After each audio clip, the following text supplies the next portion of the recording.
Olá, pessoal. Eu escolhi para a nossa reflexão da tarde de hoje, no nosso estudo virtual, o tema Contratempos, que faz parte do livro Para Uso Diário, Psicografia de Raul Teixeira, pelo Espírito Joanes. O Evangelho segundo o Espiritismo, no seu capítulo 27, nos diz que, sem dúvida alguma, há leis naturais imutáveis que não podem ser abrogadas ao capricho de daí a crer-se que todas as circunstâncias da vida estão submetidas à fatalidade vai grande distância. Isso nos diz que nós temos programações reencarnatórias, de acordo com a necessidade de cada um. Mas, aliado a isso, nós temos o nosso livre-arbítrio. Então, nós podemos fazer alterações na nossa programação inicial de acordo com a nossa vontade. Muitas vezes, através do amor e de ações no bem, nós conseguimos aliviar muitas dessas dificuldades a que nós nos propomos. Mas também o contrário é verdadeiro. Pela nossa infantilidade, pela nossa falta de atenção, pelo nosso desprezo, nós podemos agravar os nossos débitos.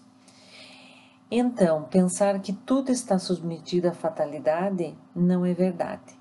Temos uma programação básica, mas o resto tudo pode ser alterado. Quem de nós já não experimentou uma frustração depois de algo que a gente tinha planejado com todo cuidado, como por exemplo uma viagem, e às vezes nós passamos meses organizando um acontecimento ou algo que nos daria muito prazer, que nós ansiamos muito, e de repente, por situações contrárias à nossa vontade, tudo aquilo é cancelado.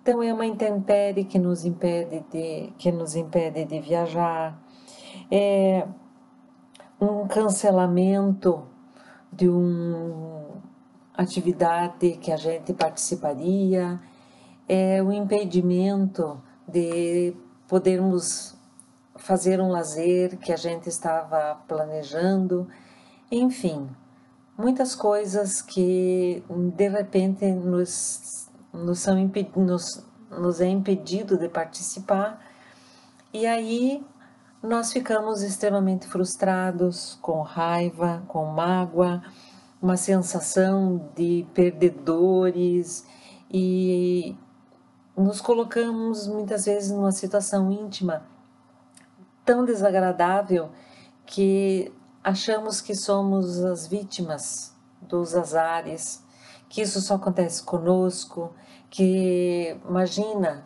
tudo que eu planejei, tudo que eu pedi, tudo que eu queria fazer e agora isso tudo cai por água abaixo. Procuramos achar os culpados, procuramos punir os culpados se nos for possível e esquecemos, né, que toda adversidade ela tem um objetivo, e se nós conseguirmos entender esse objetivo e tentarmos trabalhar em favor da harmonia própria, nós sairemos ganhando.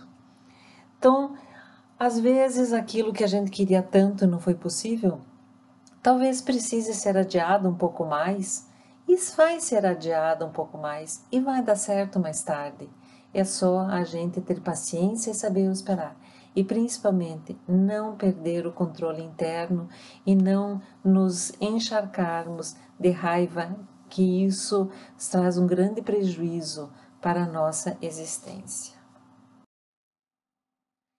Se nós conseguirmos pensar com a mente tranquilizada sobre algo que perdemos ou que deixamos de participar, o que nos foi impedido, nós vamos conseguir fazer essa pergunta: mas o que é que eu perdi mesmo?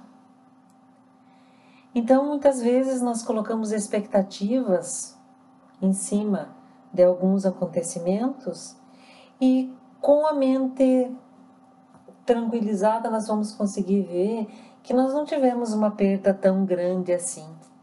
Eu, por exemplo, de repente não consegui viajar, mas por quê? Ah, porque deu um vendaval em determinado lugar. Ah, e o que aconteceu com as pessoas lá? Muitas pessoas perderam a casa, alguns perderam a vida, outros, né, tiveram as suas lavouras devastadas. E o que aconteceu comigo? Ah, eu só perdi o voo. Ah, eu só perdi o voo. Então, o que é que eu perdi mesmo?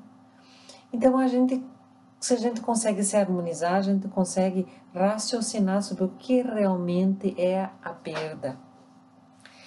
Então, se eu perdi o voo, é porque eu não era para de repente estar participando daquela situação, ou eu estaria lá numa situação muito difícil, né, se eu tivesse conseguido viajar. E não vamos nos esquecer que o estágio físico-moral do mundo hoje, bastante inferiorizada, ele se torna propício para o desenvolvimento de vírus e bactérias. Então, o momento em que nós estamos vivendo e nós perguntamos, mas por que será que está acontecendo isso? Mas como um vírus tomando conta, mandando na nossa vida? E aí a gente esquece que nós temos um fator de contribuição aí com os nossos pensamentos. E justamente os pensamentos de desânimo, os pensamentos de inconformação, eles fazem com que a esfera fluídica da Terra se torne pesada, se torne escura, se torne difícil. E é por isso que os vírus podem se aproveitar nesse momento.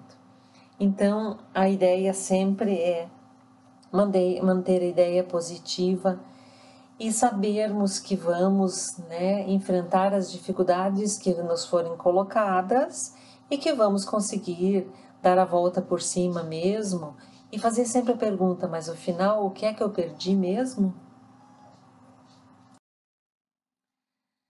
Se o Pai é a perfeição absoluta, as suas leis não poderiam deixar de refletir a sua perfeição. Então nós, na nossa inferioridade, queremos saber os porquês da divindade. Por que isso me aconteceu? Por que Deus permite? Como é que Deus pode ver isso acontecendo e não fazer nada?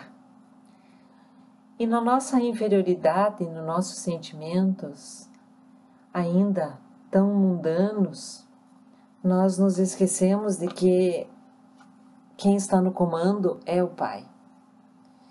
E que tudo está nas mãos de Deus. E que nós estamos nas mãos de Deus. E se o Pai é infinitamente bom, Ele só haveria de querer aquilo que seja bom para as suas criaturas. Então, essas perguntas que nós fazemos constantemente e que aparentemente não têm respostas, elas não deveriam se perder no vazio da dúvida, porque afinal, se há confiança de que o Pai é perfeito e só quer o bem de todas as criaturas, há de ter um objetivo em tudo aquilo que nos acontece. O que nós recebemos sempre nessas adversidades é a oportunidade de treinar confiança e harmonia íntima em favor do próprio amadurecimento espiritual.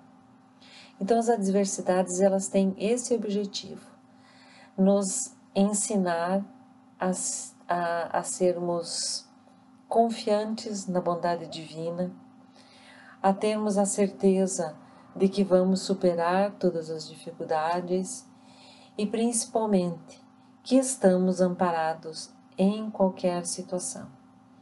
E que na verdade, o que é que realmente de tão ruim está acontecendo?